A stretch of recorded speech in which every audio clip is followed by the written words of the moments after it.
Hello everyone and welcome back to My Hero Academia Podfic. Today I'm going to be reading Possibilities of What Might Have Been by Sylphid 187 on AO3. I definitely messed up that name, I'm sure. But anyways, I'm going to go ahead and get started here with the summary. Another ordinary day in class bombards Aizawa with the following realizations. 1.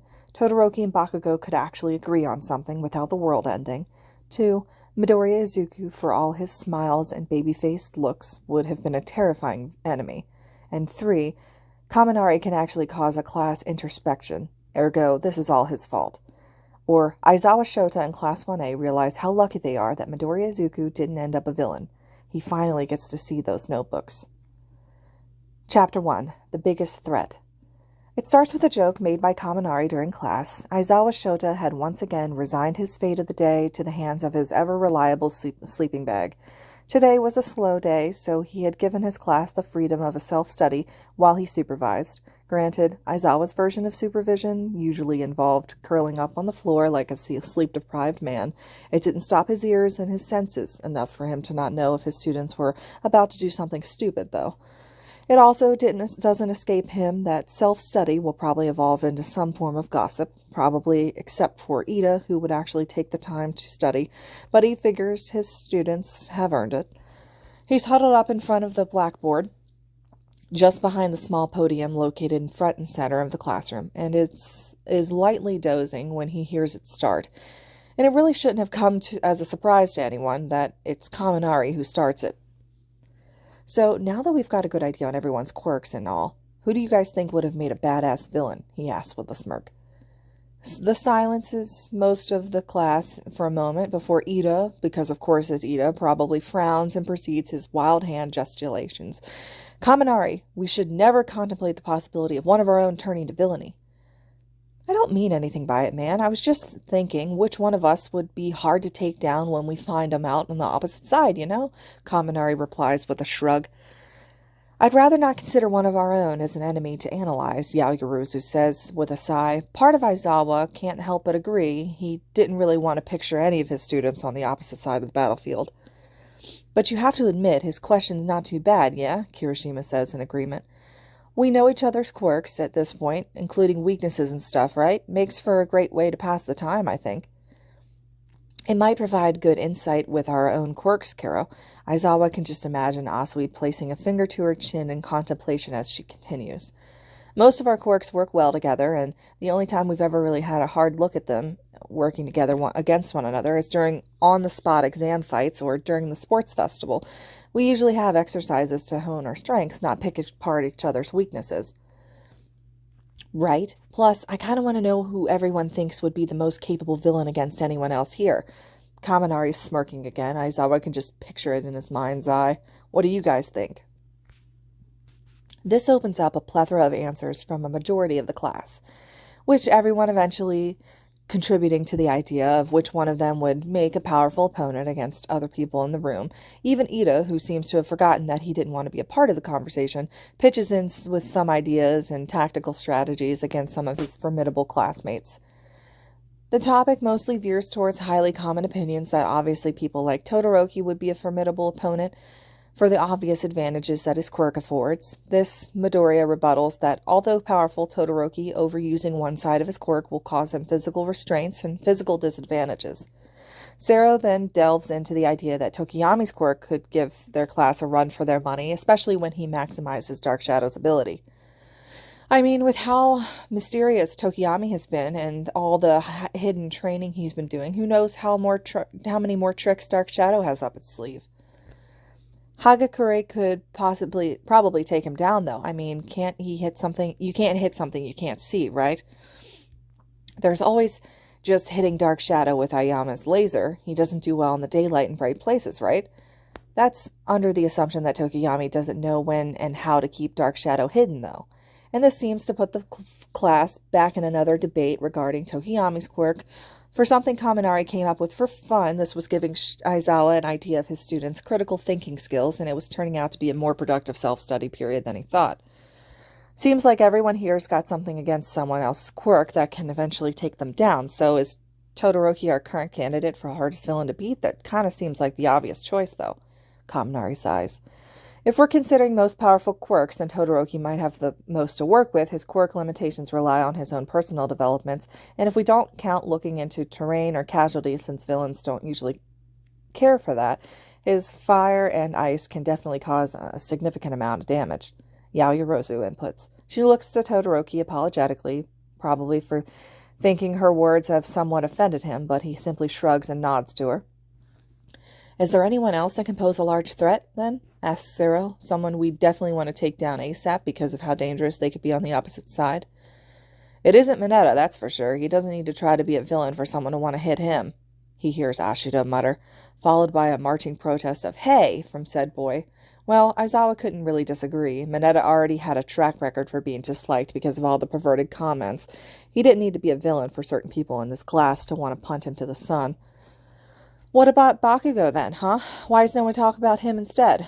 Aizawa's beginning to think Mineta has some kind of death wish, which really wouldn't be the first time.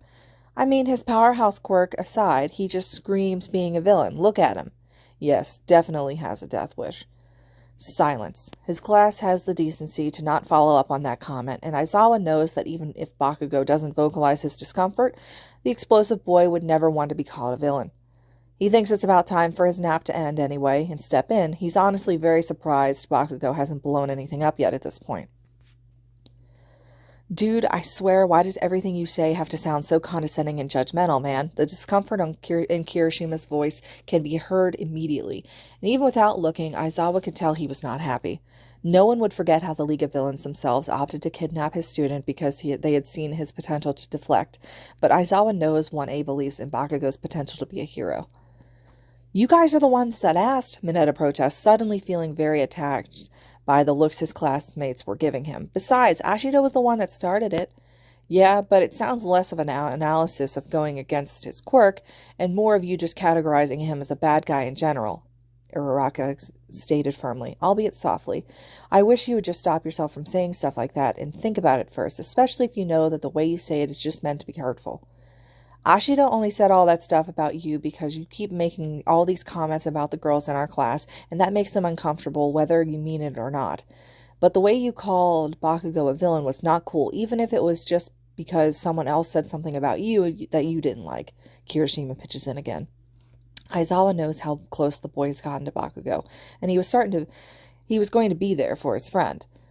Maybe you should start watching what you say to others if you don't like the feeling of them talking to you like that as well. No one else says anything on the matter after that, but Aizawa knew his students enough to know that the feel of the room has shifted. Mineta, no matter how tactless he is, seems to understand the situation quicker than expected. Sorry about that, Bakugo, he mutters. It's a good thing, at least, that the boy has the decency to even apologize. He could still be taught, looks like. Aizawa takes this time to peek at the situation and opens his eye to look at Bakugo, who pays little to no attention to Mineta, but still offers a reply. I don't really care what you think, you grape-face. You can say whatever you want and it wouldn't mean shit to me. Your opinion isn't valid. That causes Mineta to wince, but he doesn't say anything further. Aizawa wonders silently if anyone would even bother to continue with this conversation. It's plain to see that their original conversation's just been turned into this awkward mess now. Midoriya. But no one ever said that Todoroki Shoto was good at reading social cues. Then again, him speaking up was probably a good way to break the silence. Yes, Midoriya looks over to his dual-haired friend and blinks in confusion. Everyone seems to be suddenly interested in what Todoroki had to say now. No, I wasn't calling you, Todoroki explains with a small smile towards his friend. Then he looks towards the others. My answer to Kaminari and Sarah's question of who would be a big threat as a villain. I think it's Midoriya, not me. Me? Problem Child blinks again. That's true, though. Deku's quirk is pretty strong, and he's super fast, Uraraka chimes in, the mood in the room shifting back to what it was earlier. That's not what he meant. This seems to shock everyone, Aizawa included. Kachan? Midoriya looks over to Bakugo and blinks again. I mean, I guess. My quirk works pretty well all around, but I still have problems with control. Again, not what he meant. Bakugo looks at Midoriya with a piercing gaze and continues. Your quirk's one thing, but that isn't what makes you a threat.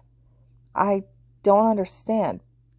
Yes, Aizawa doesn't understand it completely either, but he has an inkling onto what the other kids were saying.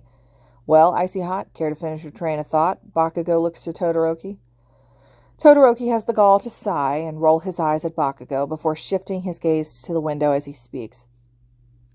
Midoriya is the most versatile out of all of us. He adapts quicker than anyone else here, and in terms of information, he has the most of it, and he knows how to use it. It's true that his quirk's a powerhouse, but a powerful quirk in the hands of someone who doesn't know how to use it properly is pretty much useless. Midoriya has a plethora of information he gets simply by watching us fight. He then devises detailed strategies in a matter of minutes, all for the endgame of an advantageous outcome against his opponents. We might know how his quirk works, but if we can't think as fast as he can or adapt as fast as he does, it wouldn't matter. Plus, how do you beat someone who can work around every single thing that you can do when you know nothing about what they're thinking? It's easy to beat a powerful quirk in a straightforward manner, but there's nothing straightforward about Midoriya or the way he fights. Let's not forget about the fact that the nerd has notebooks where he picks apart quirks like he's playing a fucking game. That kind of thing's child's play to him. When put on the spot, he'd probably already have you pinned down way before you can even begin to think of a way to catch him, Bakugo grunts. He was sure he could hear the boy mutter, "Shitty Deku and his effing notebooks." All I'm saying is, I think it'd be a pretty big threat for someone to know anything about and everything about you when you know nothing about them but what they want you to know. Todoroki starts again. And wow, wasn't Todoroki talkative today? Aizawa's sure he hasn't heard the dual-haired boy talk this much since, well, ever. And Midoriya has had a knack of finding solutions to impossible situations. Based on experience, as long as he wants it, he'll find a way. How do you beat someone who tends to defy the odds of the impossible? Aizawa's never heard Bakugo and Todoroki agree with one another so much, except it's how much they don't care for the other, and as they have right now, he's impressed that Todoroki's thought so well of Midoriya's abilities, enough to explain why the boy is such a threat. Aizawa isn't blind. If Midoriya Izuku didn't have potential, he wouldn't still be here. Yes, the kid has self-sacrificing streak, enough to rival an army, but he forces himself to focus on the potential. Because if I have to think of him throwing himself in front of death's door one more time, I'll end up punching someone. Bakugo, on the other hand, is another story. He's proud that sessions with Hound Dog seem to be working. Aizawa doesn't think he's ever heard Bakugo openly compliment Midoriya, ever. And this is a start, but this particular conversation still raises alarm bells in the back of his head, and he probably has the right to be genuinely frightened of the idea of Midoriya as a villain, because moments later, some of the other students begin to agree as to why Todoroki's assessment of Midoriya as the biggest threat is spot on. You know, Deku-kun, they're right, Uraraka starts. I probably wouldn't want to go up against you either. We've seen your notebooks, Kiro, and how fast you're able to think of new ways to adapt to situations, too, Asui chips in, and Aizawa notes again that Midoriya's notebooks are brought up. I think if a villain had enough information that Deku has, we probably wouldn't be able to win. And isn't that just genuinely terrifying? Indeed. I remember how quick you were to assess the situation with Stain, Ida chimes in, too. Had you not figured out the trick regarding the effects depending on one's blood type, things might have turned out completely differently. Aizawa really needs to remind Ida not to just talk about that fight with Stain publicly. They still had to pull some strings to keep that under wraps. You know, with you being all smart might even be scarier than your powerful quirk, Kirishima tells Midoriya as he scratches the back of his head. Come to think of it, you come up with all these ideas super quick, and you back them up with action, too. That's super manly, dude. The problem child seems to be too caught off guard with all the attention he's getting like a deer in headlights. I don't think there's anything special, though. He's starting to fidget, and of course he'd say that. But they are. Todoroki's looking at Midoriya now. You might not think so, because it's second nature for you to observe, to think outside the box. But for those of us who you have saved because of that ability, it's definitely something that we value and are thankful to have on our side. Aizawa doesn't miss how Todoroki's tone shifts to something akin to certainty, as if he's saying, we value you as much as we value what you have to bring to the table. We should probably take lessons from you, Yaoyorozu says, and Aizawa can hear the smile in her voice. It wouldn't hurt to possess your observation skills. It'd definitely make acing Aizawa's tests a lot easier, too. Ashido grins. Aizawa completely opens his eyes and sees how uncomfortable all this attention was getting for Midoriya. He decides that now he's heard enough, and it would be a good time to pitch in and help his student. It doesn't escape him, however, that no one has said anything against how Midoriya's observation skills were. To add to that fact, the fact that Asawi had pointed out how frightening the thought of having that kind of information leaked to villains would be, Aizawa begins to want to pull Midoriya aside just to demand to see his notes. But because he's a somewhat patient man who thrives in the academic suffering of his kids, he tries a secondary approach. Ashido, I better not catch you using Midoriya's notes to cheat on my tests. He slowly positions himself to a standing position, detaching himself from the comforts of his sleeping bag. Eep, Sensei, you know I'd never do that. Ashido raises both her hands in defense and gives him a smile. Told you he was awake, he hears Sero grumble. And that goes for all of you. Aizawa looks around to eye all of his students. Whatever information you need regarding heroes and villains, you ought to find on your own. And because you are all so eager to analyze one another, I'm giving you another analysis assignment to keep you occupied. He lets out a manic grin. Collective groans can be heard across all the room. A chorus of, "But Sensei," was coming out of just about everyone. I think it's a wonderful idea to further our analysis skills. Aizawa mentally gives Ida 100 points for being an eager beaver. I'll be assigning you heroes and villains you need to analyze. You can give me as much or as little useful information you can get your hands on. You're free to exhaust all possible resources as well, except one. Aizawa looks around the room again. Asking Midoriya for any type of advice will automatically cause you to fail. A collective, "Aw, man," is heard around the classroom. And no, you can't trick him into answering questions for you either, Aizawa adds with a stern look. Even Aizawa knows Midoriya is too nice for his own good, mutters a lot, and would probably unknowingly give out answers. Trust me, I'll know, and I will fail you. Well, there goes my plan, Uraraka says with a joking grin. Looks like we're on our own this time. Have a bit of tact, please, Ida says to his friend. Oh, come on, like you weren't thinking to do the same thing, she calls him out for it, and with the way he flusters, immediately jumps to defend himself. Uraraka was pretty spot on. The deadline for this assignment is tomorrow. An audible gasp can be heard around the room. Sensei, that's too soon, says Ashido aghast. There's nowhere near enough time for us to source this stuff. Yaoyorozu mentioned honing your observation and analysis skills. On the field, you have to think on your feet, assess your situation faster, and make calls that can either make or break your victory against the new villain. 24 hours is more than the time reality really will allot you. The students consider his words carefully before sighing and resigning themselves to their fate. Their teacher is right, and they know it, but it doesn't make the situation or the assignment any easier. Aizawa goes on about assigning heroes and villains to the students. Each one he has a hand-picked himself on the spot to give to a specific student.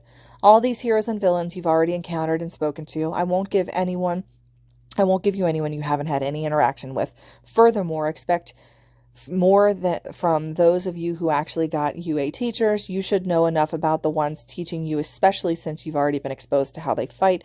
I'll be very specific in looking for information that's new and not just something that you ripped off one of your heroics classes.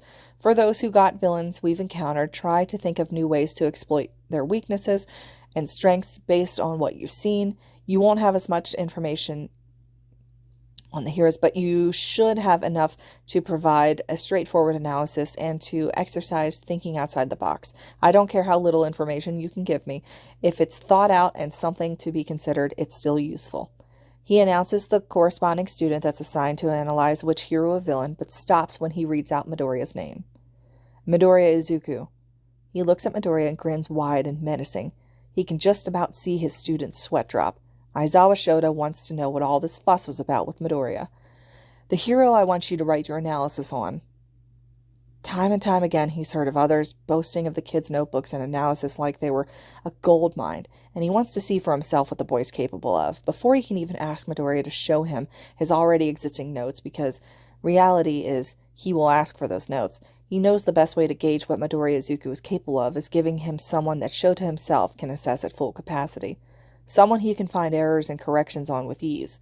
Someone Midoriya can't just wing it to get right. A hero Shota knows better than anyone else. Is me. That's the end of Chapter 1. I'm going to go ahead and continue on to Chapter 2, titled A Terrifying Truth. Yagi Toshinori was having a hot cup of coffee and a nice finisher to a wonderful lunch that afternoon at the teacher's lounge. Most of the other teachers were busy grading papers or assigning tests and projects, while he himself was busy evaluating the most recent paper he had asked a third-year heroics class to work on. He was just about to take another sip of his steaming coffee when something slams on his desk, causing him to spill some of the cup contents onto his shirt. He lets out a cough in surprise, places his mug on the table, and looks up. A shiver runs down his spine when he sees Aizawa there, looking at him as if boring into his soul. Yagi wonders briefly if he's done something to offend the other man, but nothing comes to mind. It's a no-brainer now that pissing off Aizawa never ended well for anyone. But Yagi also knew that the man was rational enough not to get mad for no reason. It also isn't like the man to let personal matters affect his work professionally, which only makes him more curious. "Young Aizawa, what can I do for you today?" he asks. It isn't a surprise by that time. They've garnered the attention of everyone in the room. "Did you know about this?" Aizawa picks up a notebook from the stack he's holding and waves it around for Yagi to see. This causes confusion in the room, but most especially with Yagi himself. "What exactly am I looking at?" Yagi assumes this to be from Class 1A, most likely a recent assignment of sorts, but he still doesn't completely understand. Aizawa sighs and runs a hand over his face. Yagi thinks he'll be doing that a lot today for some reason, and seems to regain his composure. "Sorry, that was uncalled for. I'll buy you another coffee." "Don't worry yourself over it, young Aizawa. Now, what exactly is it you wanted to show me?" Yagi smiles. Aizawa really was too nice for his own good. "Stop keeping us in suspense here, Shota," they both hear Yamada say in the background, followed by a slap, most likely by Kayama, when she lectures the other teacher. "Hisashi, don't interrupt."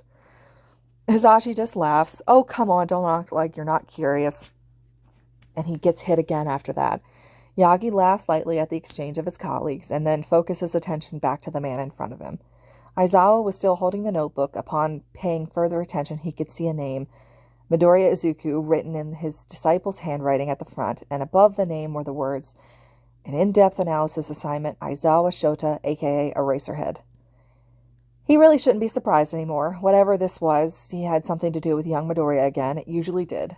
"Did young Midoriya give you that?" he finally asks. If anything, he is definitely curious. "It's his," Aizawa confirms with a nod, and then explains.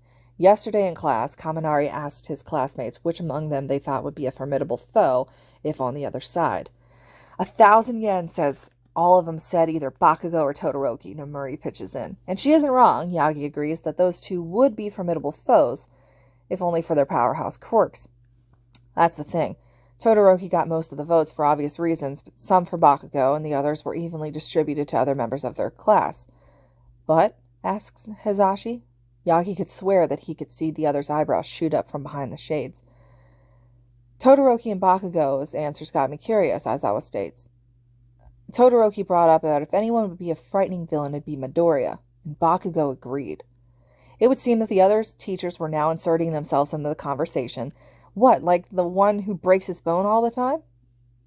asked Vlad with a shrug. "I mean, sure, the kid's quirk is pretty tough, but he keeps breaking himself like that. He'd be easy enough to take down in a real fight."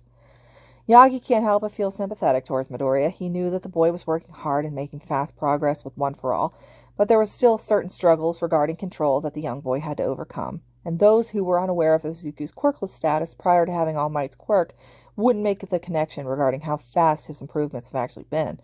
He feels an impulse to immediately come to the boy's defense, but someone already beats him to it. His quirk notwithstanding, I've stumbled upon the knowledge that Midoriya is a threat for a completely different reason. Yagi watches in surprise as Aizawa waves the notebook around once again, getting everyone in the room to look. Like I was saying, after the initial debate in class about who would be challenging villain among them, I asked my students to create an analysis of a villain or a hero I assigned to them. This was yesterday, and they had until today's homeroom to submit their work. Aizawa lifts up another stack of papers in his other hand. This stack I'm holding contains the works of Yaoyorozu, Todoroki, Bakugo, Ida, 4 of my top students in class. They gave me an average of a 5-page paper each, including diagrams and statistics of their assigned subject. He drops the stack on the table, lifts the notebook again. This entire notebook is from Midoriya. That clearly gets everyone's attention. Yagi watches Vlad try to reach for the notebook while Yamada asks, "Wait, the Green Bean wrote all of that? And you said you gave the assignment yesterday? Is it accurate, though? You're sure that he didn't just write gibberish down and pass it off as homework or rip off the internet?" asks Snipe with a tilt of his head. "And who'd you give him?" I assigned myself to Midoriya. I wanted to see what all the fuss was about with his notebooks that kept being brought up in my class. That and Todoroki and Bakugo brought up some points on how the kid could analyze like a madman, starts Aizawa, and then he runs a hand over his face again in exasperation. And in possibly less than 24 hours, the boy has successfully compiled an entire report about me, my hero career, my weaknesses, including time limits, suggestions on my hero gear, the fastest way possible to take me down on one-on-one fight, complete with a timetable comparison of which hero and villain would be most effective against me. Aizawa drops the notebook on the table, where most of the teachers are now huddled around, and opens it to one of the middle pages that Aizawa seems to have bookmarked himself. I'm not going to lie, I was doubtful. I didn't see anything special with all Midoriya's mumblings in my class, and just passed them off as someone eager to learn. And while that was praiseworthy, I didn't quite understand the pedestal he was put on in regards to the matter. But I've seen the works of my other students, and it took me a solid 30 minutes to just get through the first few pages of Midoriya's work alone.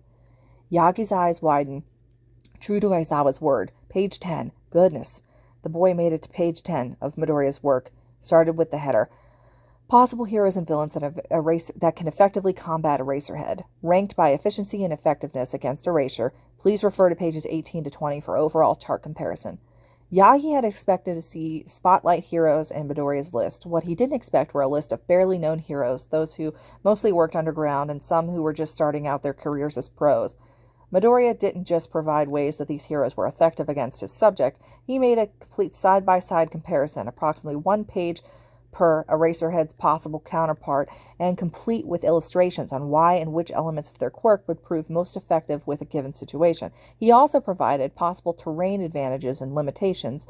There was even a page which was explaining time of day would be classified as Aizawa's biggest tactical weak point based on the man's patrol schedule. Where in the world did Midoriya get all this, and why does he know Aizawa's patrol schedule anyway? Okay, first of all, started Hisashi as he continues to flip through the pages. What the hell am I looking at? Midoriya's homework, Hisashi. Weren't you listening? Aizawa tells his friend with the most deadpan look. Yeah, okay, no. Hisashi picks up the notebook and points at it. This isn't an assignment, Shota. This is a step-by-step guide on how to kill you. That's a bit extreme, don't you think? Asks 13, but Yagi notes the amazement in her voice as they continue to skim through the notebook. Is it? I mean, look at all this. How does he even know about your patrol schedule anyway? And even the amount of time it takes for you to need to blink when activating Erasure? Even I didn't know that, and we're friends, explains Namuri. Goodness, this boy could give professional quirk analysts a run for their money. Shota, if anybody ever had you on their hit list and got their hands on this, you'd be down in 10 seconds flat, Hisashi continues. Maybe that's an over-exaggeration, but damn. Bloody hell, forget the boy's quirk. If he did this for every hero he's ever known, he'd probably know which ones to pit against each other at any given time. I'm pretty curious if he has any more of these for other teachers, Snipe says, and Yagi sees Vlad nod in the background. I'll admit, I underestimated him, but you're right, his quirk aside, this skill of his is definitely an asset. Does Nezu know about this? Yagi hopes not, or he might end up losing a disciple. That or he'd be fighting tooth and nail for one. I hope not, or else he'd probably lock Midoriya up in the next time the kid passes through his office. You have to admit, this is amazing, and he's a kid, for goodness sake. The teachers are buzzing with discussion now, intrigued at the student that seems to be way more than what he meets the eye. It takes a few more minutes before Hisashi looks over to Aizawa and speaks again. Hey, Shota, what if he does have more of these? The student keeps mentioning notebooks, right? So he probably has more than one. Remember what the secretary from Aldera said about Midoriya and his notebooks, too? Yagi blinks at that, now he remembers. Notebook number 13 and his first meeting with Midoriya after the sludge villain incident, and he can't help but gasp. He does! This gets everyone else's attention in the room. When I first met young Midoriya, he was already on notebook number 13. I think. Granted, I never saw any of the others, as he keeps those to himself, and even with number 13, there were some marks on that one, so I couldn't really... Yagi doesn't get to finish, as he's partially thankful how no one catches on that slip-up that he's possibly met Midoriya outside of UA. Aizawa unknowingly slams his hand on the table and looks at Yagi with a piercing gaze. 13? Are you telling this kid has 13 notebooks worth of information on heroes and villains that he just has in plain sight for anyone to see? Are they all this detailed? Yagi raises his hand in resignation. Like I said, young Aizawa, I've only ever seen one, and even then, I never got the chance to fully glimpse it. I am, however... aware that Midoriya has continuously been adding to it, as most of you have noticed with how he mumbles during heroics courses. He's sure other teachers have encountered Midoriya's mumbling spree at one time or another, but Yagi guesses that just like how he himself thought nothing of it the first time, they probably disregarded it as some kind of mannerism the boy had. Before any of the other teachers can get another word in, Aizawa Shota grabs the notebook from Hizashi's hand and darts out of the teacher's lounge. He drops the rest of the assignment papers on his desk before bolting right out, leaving everyone in the room shell-shocked. Well, damn, what the hell's Shota teaching his class? And Yagi couldn't help but chuckle at how today's events have played out. What the hell indeed. Aizawa Shota makes his way swiftly down the corridor, and he's lucky enough that most of the students are still on their lunch break, and he didn't risk bumping into anyone in his haste. He comes to a full stop when he sees Bakugo, Kirishima, Todoroki, and Ito walking towards him. What an odd sight to bump into. Ito's the first one to greet him. Sensei, how was your lunch? We just finished and we were heading back to the classroom. Haven't had it yet, Ida, but thanks for asking, he replies. He scans over them before asking, Midoriya not with you? No, he finished earlier than we did. He said he'd have to run over to the dorms a bit because he needed to get something, supplied Kirishima. You should still be able to catch him, though, Sensei. He ate pretty quick, and he's probably still there. He barely ate, saying he wasn't hungry. He was headed to the dorms 10 minutes into the start of break, Todoroki stated. Aizawa began to think. That gave him less than 20 minutes, most likely, to speak to Midoriya, even if they did catch each other. He sighs. Guess this one will have to wait. Listen. Tell Midoriya that I want to meet him after classes. Let him know to come see me in my office. Todoroki raises an eyebrow. He isn't in trouble, is he? Well, that's not a bad assumption based on Midoriya's track record. No, nothing like that. I just have some things to ask him regarding his assignment, Shota said with a sigh. By the way, good points on Dabi, Todoroki. With certain similarities towards your own quirk, it should have been beneficial analysis for you personally as well. Thank you, Sensei, although Dabi's quirk seems to have extremely drastic effects on him when he uses it. It'd be beneficial for me to look into that a bit more to make sure it doesn't happen to me with using extremities of my fire quirk, given how similar they are. Frighteningly similar, actually, but Aizawa chooses to save that for another day. And Ida, Kirishima, well done on your work on Sun Eater and Kamui Woods, respectively. Shota had opted on giving Ida a bit of a challenge by giving the boy an upcoming hero and fellow UA student. That wasn't enough on Tamaki out in the open, and given the other silent disposition, Ida had to either look into their previous exercise with the Big Three or ask Tamaki information directly. Giving Kirishima Kamui Woods was just an inline analysis of something similar to his own quirk, but in the hands of someone who already had the experience to use it and diversify it. Kirishima grins. Thanks, Sensei. I was focusing on how his quirk is weak to fire types, but his moves are something else to look into, too. I don't think I got a lot of points in it, though. Thank you for the praise, Sensei. I confess I didn't get the chance to speak with Sun Eater himself. He would run in the moment I tried to chase him for an interview yesterday, Ida explains. And yeah, that sounds like Tamaki. And knowing Ida's exuberant nature, the boy was probably having an anxiety attack just looking at all that energy. Nevertheless, you both did well. And you too, Bakugo. Good job on Recovery Girl. Aizawa grins as he hears Bakugo grunt. He gave him Chio on purpose. He knew Bakugo was used to spotlight heroes, those with flashy quirks made for fighting, and that would have been way too easy. But Chio wasn't necessarily categorized as an offensive or straightforward defensive hero. Her quirk was more technical than that. Bakugo was able to explain pretty well about how Recovery Girls focused on the speed of healing and not exactly an immediate effect healing quirk. He also rationalized the differences in healing time depending on the gravity of the injury, and gave examples of injuries that may no longer be in Chio's capacity to heal. Overall, Bakugo provided more than what Aizawa expected. It was well done. You should have seen him yesterday, Sensei, Kirishima starts. As he retells his tale with excitement, he barreled into the infirmary and just yelled, Hey, Granny, I need to talk to you about your quirk and shit. Recovery Girl just hit him on the head with a stick for being nosy. Shut up, shitty hair. You didn't need to know that. Shota blinks, sighs, and then runs his hand down his face in that order. Bakugo, exercise restraint next time, please. Shota remembers to apologize to Chio later for his student's brash behavior. Tisk. Anyways, he begins again. Do tell Midoriya to come see me later. And Bakugo. The boy looks up at him with a raised eyebrow. If you can, tell him to bring some of his notebooks for me. It was kind of frightening how Bakugo's face immediately transforms into a shit-eating grin. Now I see what this is about. Oh, he looks over to the other students that are present and notice they all seem to have come to the same conclusion. All that was after you gave the nerd a day. Imagine all the shit he'd come up with if you gave him a week, Bakugo says with a huff, immediately speaking out about Midoriya's assignment. Then again, knowing Midoriya, he probably wouldn't need all that long. Kirishima pitches in, and part of Shota begins to feel a sinking feeling in his stomach at this statement. You saw it, didn't you? Deku's work? Todoroki asks. Yes, it was his assignment after all. He looks to the other students and notices their expressions. Why? Terrifying, isn't it, Sensei? And for the nth time that day, Aizawa feels a slight shiver run down his spine with the truth of that statement. Terrifying indeed. Classes couldn't end fast enough. He needed to talk to Izuku. Now. That concludes Chapter 2. This will be the last chapter section here for this fic, and it is entitled More Than Good Enough. Midoriya Izuku knocks on the door to the teacher's lounge with purpose.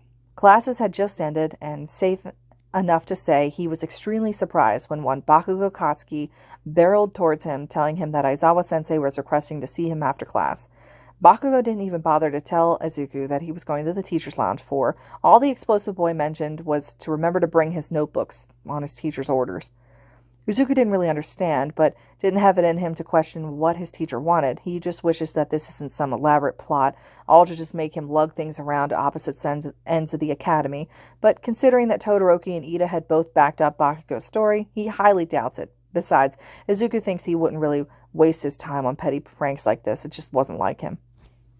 So now, Midoriya Izuku is here, just outside of the teacher's lounge, carrying a box of notebooks. Katsuki had failed to specify how many notebooks Aizawa-sensei wanted him to bring along, so he figured he'd just carry as many as he could.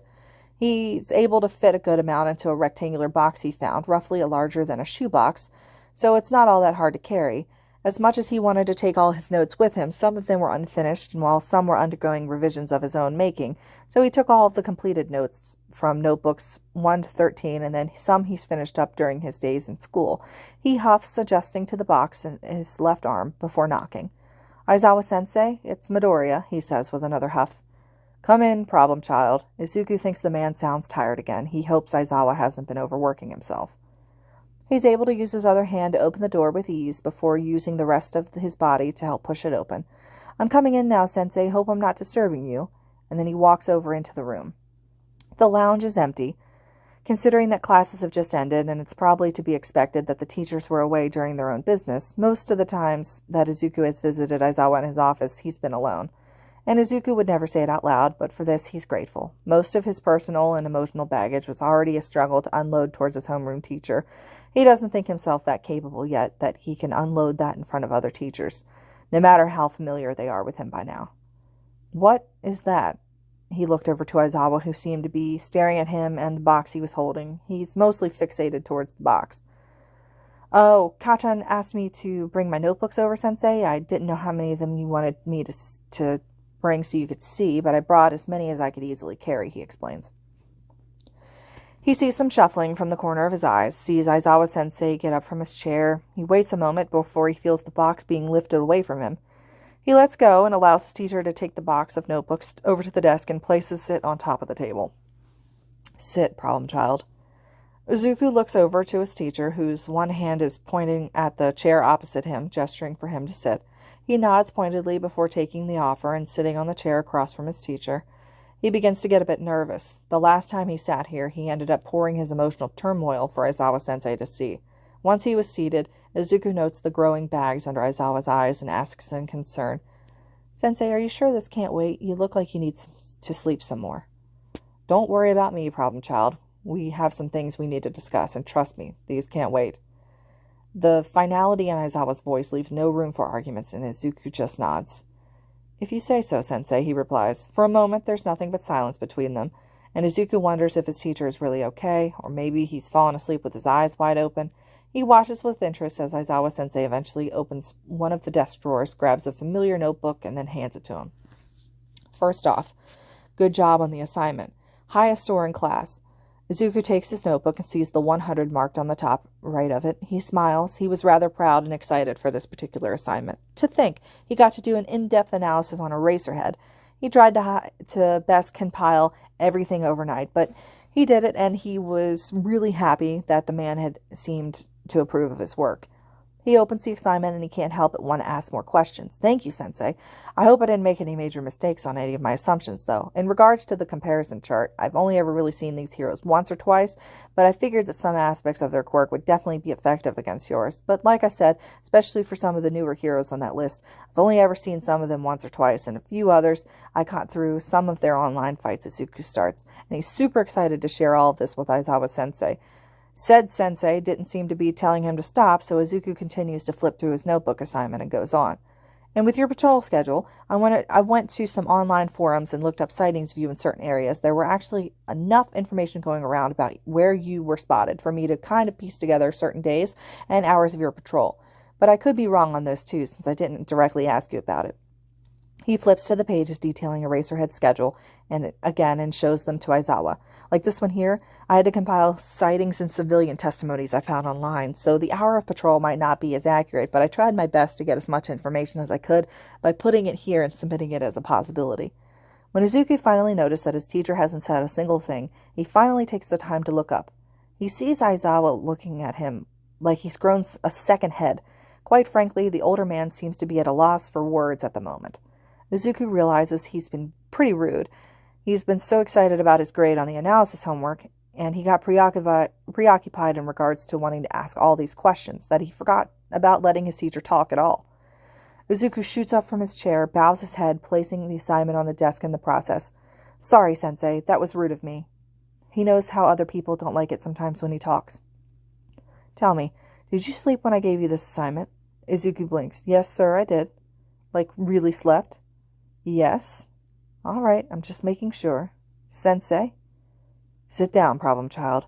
Izuku looks up to see his teacher slightly smiling, tired but smiling. He thinks the look more likely resembles exasperation, if anything else. Out of all the things that I've heard from you today, you talking too much isn't something you should be apologizing for. When Izuku sits back down, he grabs his notebook again and tells himself to double-check it later, just in case Aizawa-sensei has added any other pieces of information in any of the pages of his analysis.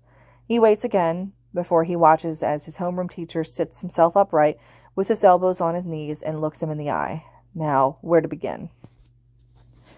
Aizawa needed another coffee, or 3, maybe 5, who knows. But as soon as Midoriya Izuku seated across from him, all smiles and excitement as he just finished explaining and asking questions regarding his assignment, he realizes that he might not be as prepared as he originally thought. Izuku, who is still starry-eyed at the prospect that he could learn more and analyze more about this given subject, and who was opening himself up to correction in regards to his work. Shota honestly thought he was ready for this. He figured reading the whole thing over and over, he'd be ready with whatever it is Problem Child threw his way.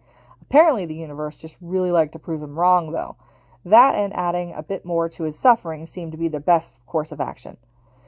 So, I'll be honest here. I have no idea how you thought this skill of yours is nothing special, because I'm looking at that box you're lugging around, and it certainly doesn't seem like nothing. Aizawa spares a glance at said box and stops himself from wanting to sigh again.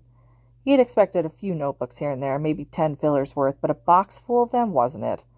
Then again, he really should have known better. This, combined with the fact that the boy had admitted to piecing together his patrol schedule via hero forum sightings and picking out heroes to battle his own quirk, just after seeing them once or twice, he can't help but twitching just thinking about it.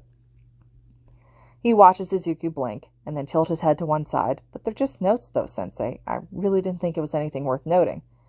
How many other of those notebooks do you have in that box? He asks again. He'll get Midoriya's self-esteem issues a bit.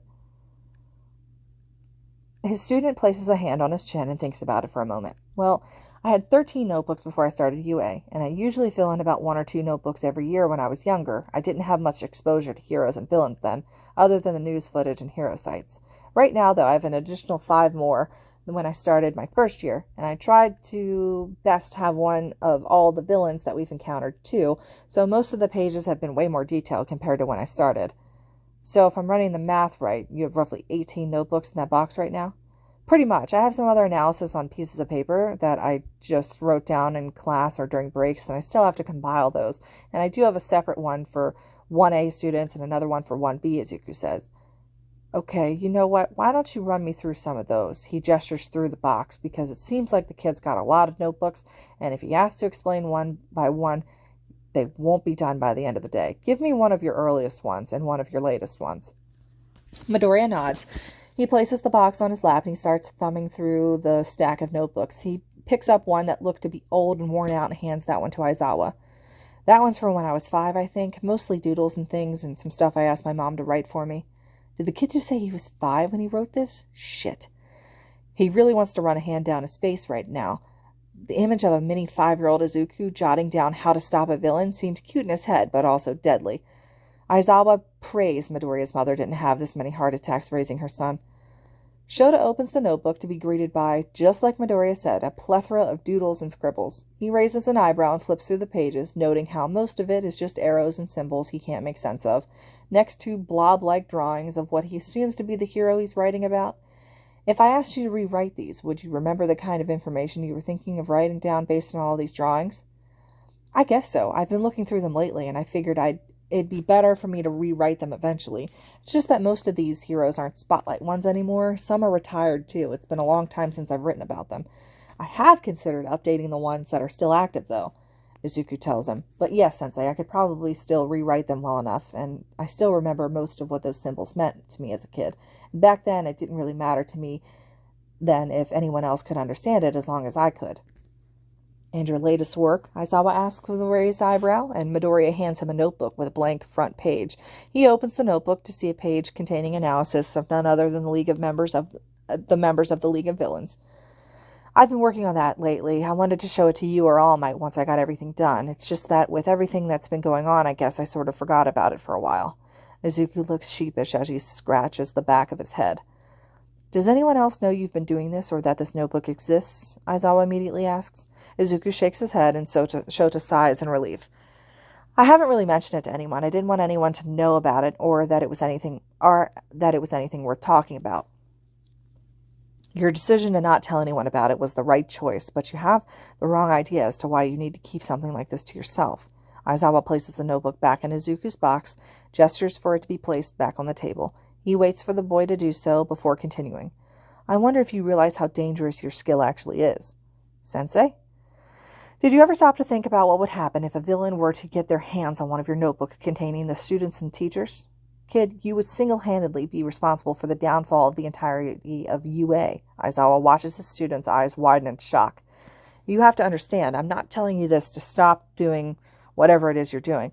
But I need you to realize that how much of an asset it is and how much of a threat you could be. Because right now, you seem to firmly believe that what you are capable of is nothing more than just a ridiculous hobby.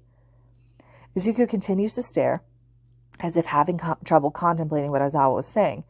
Izuku, your skills and analysis and how fast you come up with these things, that's a skill professional quirk analysts get paid big money for. What you consider to be nothing is a skill that can propel heroes to victory, had they been given all this information. And what you think is just a pastime is something I wish I'd known about sooner so that I could have had this conversation with you earlier. Anyone can write down a straightforward analysis if given the right amount of time. Your classmates did just fine on their assignments too, and their analysis wasn't wrong by any means. But you don't just have the ability, you're good at it too. What you have is incredible, problem child. To you, this can very well be a game with how quirks you come up with this, how quick you can come up with this stuff on quirks. But those of us who've seen it, it's limitless potential, kid. The thing is, I don't completely believe that you think this is useless. I think you know, to an extent, the kinds of things that this information can do. Isn't that why you began to write them down in the first place? Other than that, you didn't label this notebook with the League's info on it. That tells me you know that if someone were to get their hands on this, it'd be a risk, and you left the label blank to minimize that risk and minimize interest of someone going through it. In the event that you lose it, my question is, why mask your analysis of something trivial and underwhelming? Aizawa knows that Izuku knows how to use information to his advantage, therefore he doesn't believe that the kid is completely unaware of his own capabilities. But even then, the boy has habitually masked his own skills, or completely disregarded its existence whenever someone would talk to him about it. Most people with innate abilities like this would be proud of what they could do. So why? Izuku stays silent for a moment before grabbing a notebook from the box. Aizawa watches as the boy retrieves a notebook with the number 13, and also notes how the front of the notebook looks slightly charred. A lot of people told me what I couldn't be growing up. I didn't have a quirk like everyone else, so I wanted to develop a skill that was all me, something that I thought could compete with all the kids' quirks and make up for what I'd never had. Aizawa waits for Izuku to continue. It takes everything in him not to interrupt and reiterate the boy that while anyone can write some half-assed observation, not everyone can do it as well as Izuku could. And at first, I was always so proud of my analysis. I thought, this is at least something I could do. My mom wasn't completely happy about me wanting to watch heroes fight online, but that seemed better than the unrealistic dream of fighting when I could defend myself. It got to the point where I'd bring a notebook with me everywhere, just so I could write something down on the off chance that I stumbled on a new hero or another. And at one point, I thought I was pretty good at it too. But the thing with thinking that you're good at something, people are always quick to tell you that you aren't. Izuku looks over at him and smiles sadly. They told you that your analysis wasn't good enough? Izuku shrugs as if to the phrase of not being good enough. It was more of them saying I wasn't good enough at a lot of things, and my analysis was just one of those things that fit into that mold. People just didn't see how it could have made any difference in wanting to be a hero. I guess eventually I got used to people saying it was nothing, so much that I really did stop thinking that I'd be anything useful. Shota sighs, disappointed again at how society seemed to have wanted to destroy his students so young. He sees another opportunity that people missed to see Midoriya Izuku's true potential. His student was something who could have been a contender in the real world, quirk or not, and had someone continued to encourage him, it might have been different. He wonders what would have happened if Midoriya had stopped analyzing, or worse, had begun to analyze for the wrong people. How different would Midoriya had been if someone had given him the push to analyze to his limits? Would they have stood a chance against an Izuku on the other side of the playing field? No, Aizawa certainly doesn't think so.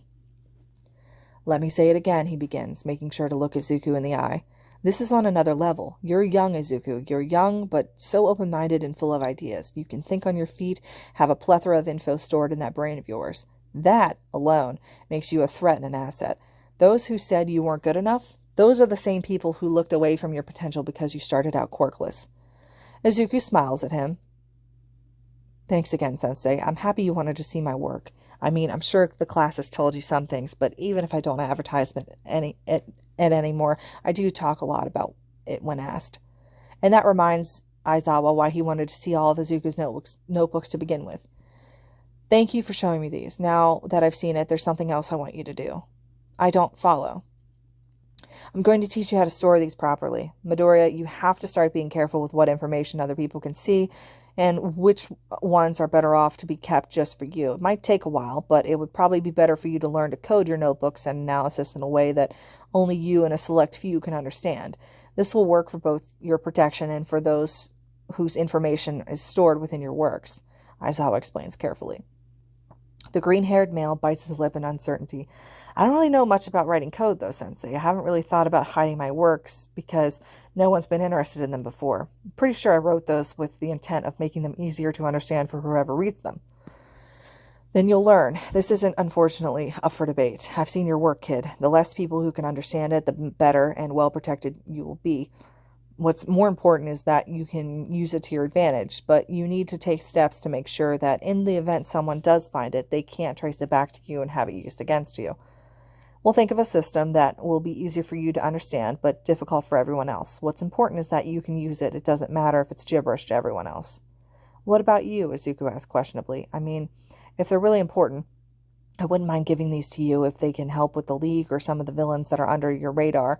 I actually thought you'd want to take them away for safekeeping.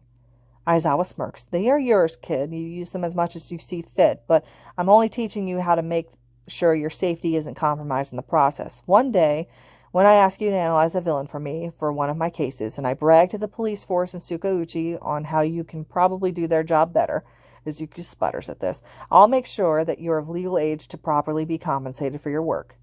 Sensei, I don't think he gives the boy no time to finish that sentence. But for now, I'll be helping you hone your skills and make sure that your ability isn't wasted. I wouldn't want to be one of the people who will let your skills rot away just because. If you think that you can handle some of the extra classes with me on the subject of analysis, then go for it, but you are not to push yourself more than what is acceptable and healthy. Am I clear? Crystal Sensei. He wonders if the smile on the boy's face is the result of extra lessons. Midoriya's was always an eager beaver when it came to learning. Good. Now you can opt to take these with you, or I can keep them until our next meeting, so we can start coding some of your other older notebooks. I have to discuss updated schedules with Nedzu, and apparently I also have to run things by All Might when it comes to you, so I'll be getting back to you on that. Aizawa gathers the notebooks and passes them over to his student. I'll be taking them with me if that's okay, Sensei. I'll make sure to keep them somewhere safe, Izuku replies, and he agrees with a nod. So long as the boy understands the importance of keeping it safe, then they shouldn't have any issues. Then you're free to go for now to try to keep this conversation of ours to yourself if you can. The boy nods and Aizawa rises from his seat and ushers Midoriya to the door. The boy meekly follows and gives a small bow along with a thank you before slowly walking out. Oh, and one more thing. Midoriya looks back questioningly. Yes? Don't ever allow another person to make you feel like you are less than what you are, Aizawa tells him firmly. Because let me tell you right now that they were wrong about you, kid.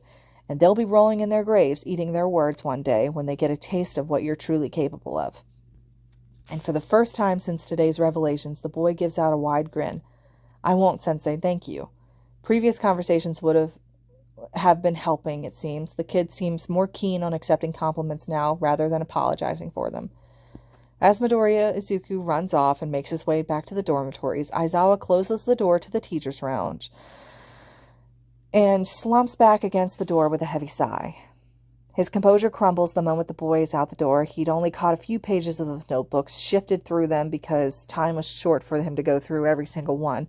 But Aizawa couldn't help but be thankful of some of the same thing over and over again as he was flipping through those pages, and Izuku would speak on how he thought his works weren't good enough. He's reminded again of the possibilities and what-ifs. Of all the possible outcomes of Izuku's life, he is least at ease it didn't end up with him as an enemy. Thank God Midoriya Izuku didn't end up a villain, because he was pretty damn sure they wouldn't have stood a chance. This is a bonus scene that was included at the end of this chapter. You wanted to see me? He really didn't want to be here, and by the look of Hizashi's face, the other didn't either. I didn't mean to rat you out, Shota, but he was giving me this look, and I slipped. Ah, ratting him out. How clever. I wasn't trying to be funny. Are you going to fire me? Of course not. It would be in UA's best interest not to lose such an accomplished teacher. He raises an eyebrow. So I'm here because... What's this I hear about young Midoriya having an analysis notebook? Sips tea. Shit. I hope you guys enjoyed this fic as much as I did. I really love any times that Izuku's notebooks are brought into things and his analysis is really fully appreciated. I like how Aizawa, this whole thing is just about him kind of discovering Izuku's talent. And like I said, this is part 4 of a full series, but this is my favorite fic out of that whole series that was posted. I really like this one a lot. It's got some good humor in it, as well as a lot of discovery and teacher reactions. So I think they did a really nice job with this one.